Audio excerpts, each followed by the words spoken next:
In a small village surrounded by green fields and broken roads, there lived a 17-year-old boy named Kabir. His father owned a tiny mechanic shop made of tin sheets and old tools. Every morning, Kabir sat beside his father fixing motorcycles and cleaning engine parts while listening to the sound of metal and oil.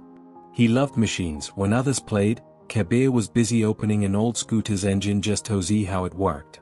He dreamed of one day building something big, a car that would carry his father's name on it.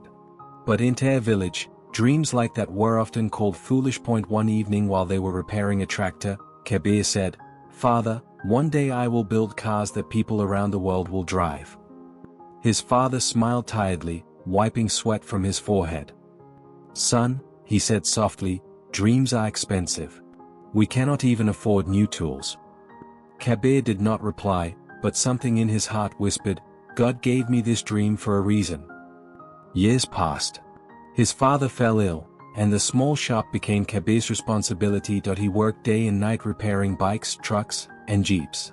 But he always saved 1 hour at night to study, reading about engines, design, and technology under the dim light of a kerosene lamp. One day, a city businessman's car broke down near the village. Kabir repaired it within an hour. The man was impressed. "You have real skill," he said. "Come to the city. I can help you find a better job." Kabir's heart filled with hope. He took a bus to the city, but life there was not kind. He worked in a big automobile company, but not as an engineer, only as a cleaner. Every day he cleaned floors while watching others work on designs he understood better than anyone. Sometimes he whispered to himself, "Why God? Why am I here cleaning when I can build?" But still, he did not stop learning. He watched, listened, and remembered everything. One night, when everyone left the workshop, Kabir stayed back and quietly repaired a rejected engine prototype. The next morning, the head engineer noticed it running perfectly. "Who did this?" he asked. Kabir raised his hand slowly, afraid. The engineer stared at him. "You, the cleaner?" From that day, everything changed. The company gave him a small position in the design department. He worked harder than anyone, often sleeping in the workshop, surviving on tea and bread. But success does not come without storms. After a few years, the company shut down due to losses.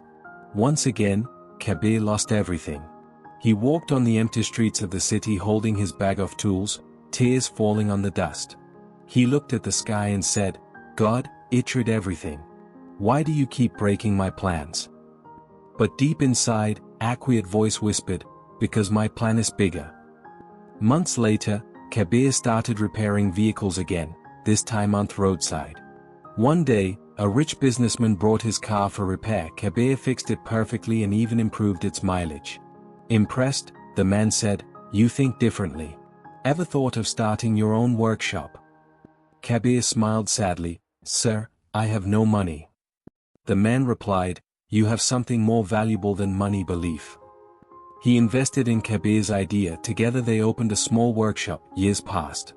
That small workshop became a factory.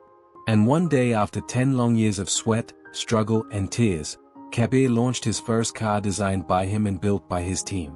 He looked at the sky and whispered, "Now I understand, God, you were never denying me dream. You were preparing me for it." My friend, when life breaks your plans, it is not rejection.